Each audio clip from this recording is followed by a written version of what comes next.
It's election season in Canada, and the Conservative government, led by Prime Minister Stephen Harper, is fighting for a third term in office. Amidst the political media blitz, there has been a longer-running, carefully strategized media push from one of Canada's biggest, most important industries, oil and gas. The tar sands, or oil sands as the industry calls them, in the western province of Alberta are the third largest proven reserves of oil in the world. Since their potential was first explored 50 years ago, there have been many stories in the Canadian media highlighting the tar sands' environmental impact, greenhouse gas emissions, and safety concerns. But in the last decade or so, oil companies have attempted to counter the negative PR, pouring money into media outlets through advertising and sponsored content. And they've been supported in their media campaign by the Harper government that has pursued a pro-oil agenda. So for every oil story that makes the headlines, many go untold. The Listening Post's Flo Phillips now from Alberta on the Canadian oil industry's impact on the country's media. The energy that keeps us moving. When the energy you invest in life meets the energy we fuel it. The energy that brings us together. We're fortunate to have energy. The energy that drives our economy. Canada's energy sector, its oil companies, have bought up a lot of airtime. Their message is clear. Life takes energy. It's an ad for the oil companies saying that we are stewards of the land. We promise to look after everything. We will never stop working to protect our environment, our people, and our communities. If you look at ads for Greenpeace, you'll see the most grotesque spewing of toxins coming from these refinery plants. Expanding tar sands production will deepen the climate crisis.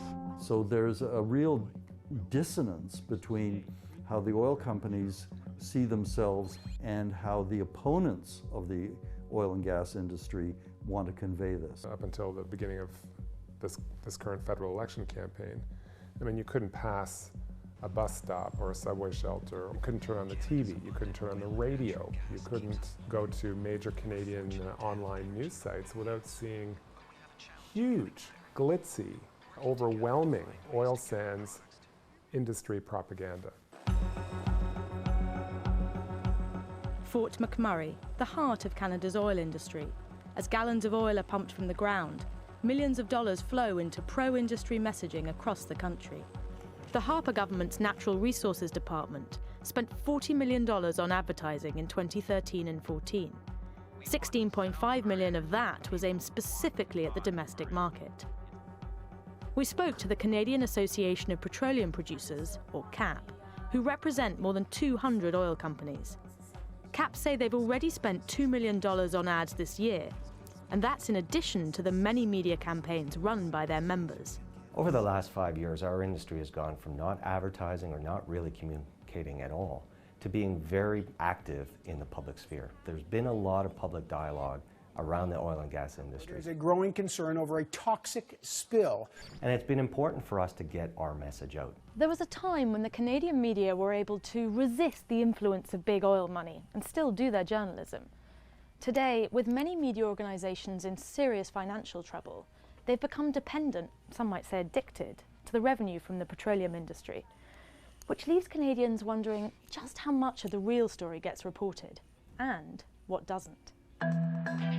Fueling the media scepticism are a few conflict of interest cases. And there is a propaganda war circling the oil sands. In 2014, it was revealed that Rex Murphy, a high-profile commentator for Canada's public broadcaster CBC, was being paid by the oil industry for speeches at their corporate events.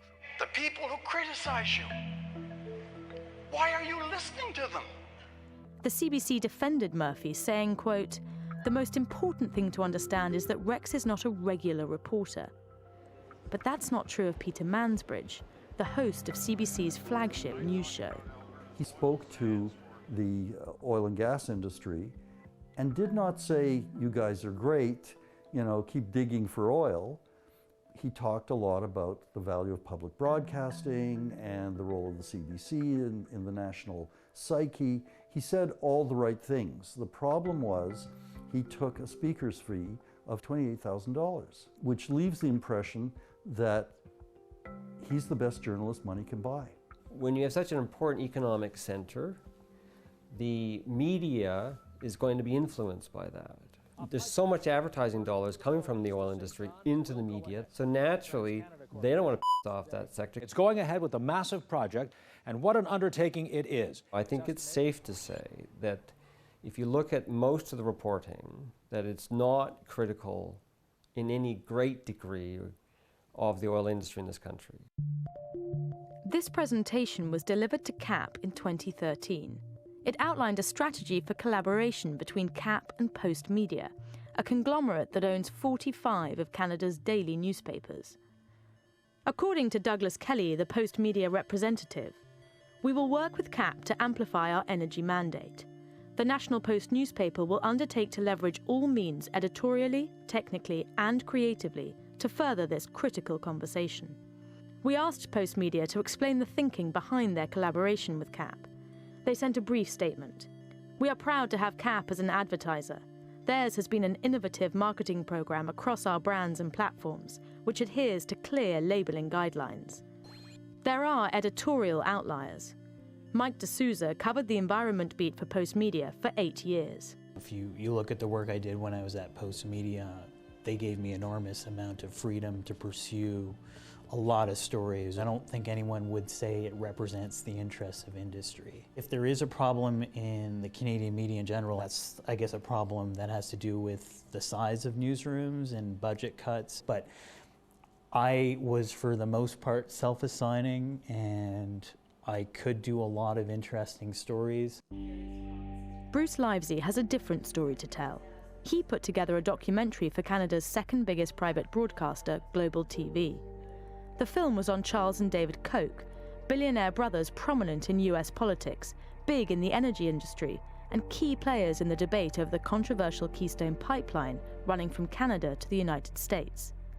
The documentary was pulled just days before transmission. They made the claim that this story was unbalanced, yet never explained what the other side was or how it was unbalanced. The story had been vetted by a very cautious lawyer, their lawyer. It had been vetted by my boss, who was also worried about it. So the only explanation is that the subject, that it was critical of the oil sands, it was critical of the oil industry, and it was critical of these very, very powerful people. Someone possibly thought this is going to offend advertisers in that rather vital sector, and we can't afford it. The media in Canada, like so many other places, are in a funding crisis. News outlets, both public and private, have faced budget cuts and layoffs. So the petrodollars that are buying up airtime and print space are plugging a gaping hole. These guys really did sit down and whiteboard out a strategy, shutting down their critics and just steamrolling Canadians through a massive advertising campaign. Think oil and natural gas developed the Canadian way is good for Canada? We spend a lot investing in media relations. We spend a lot in community relations. We spend a lot in research. And it hasn't worked.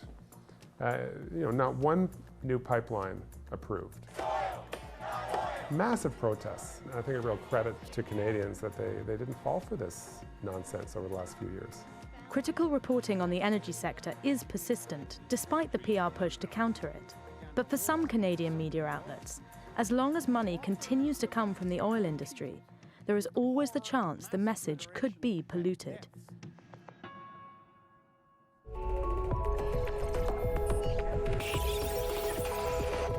If you want to understand Canada's massive oil and gas industry better, there are a couple of alternative news outlets that our contributors recommended.